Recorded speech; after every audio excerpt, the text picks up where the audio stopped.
টুসি, কার সাথে কথা বলছো? হ্যাঁ বৌদি, ওই আমার বান্ধবী চারু ফোন করেছিল ওর অ্যাসাইনমেন্টের জন্য।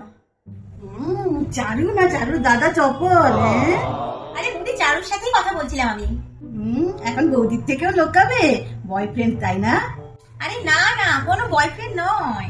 তুমি আমাকে তোমার বন্ধুই ভাবতে পারো, বলো না বলো, আমি কাউকে বলবো না। তুমি প্রমিস করো আমাকে যে তুমি কাউকে কিছু বলবে না। এই জানো তো আমি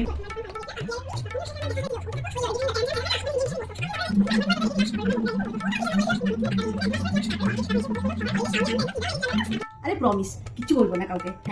তোমার বোন সিমরান হয়ে রাজের পেছন পেছন ঘুরে বেড়াচ্ছে, অমরেশপুরীকে বলতেও দিবে না যা সিমরান যা জিলে আপনি জিলেগি, তার আগে ফুরুত করে উড়ে পালাবে ওই ছেলেটার সাথে। বাজারে যখন গেছি না, 1 প্লেট মোমো দিয়ে পটিয়ে নিয়েছিল। দেখো, তোমাদের ভালোর জন্যই বলছি, এখন থেকে সাবধান করো। আমার কি, আমার বলার কথা আমি বললাম, বাকিটা দেখে নিও, আমার নাম যেন না আসে।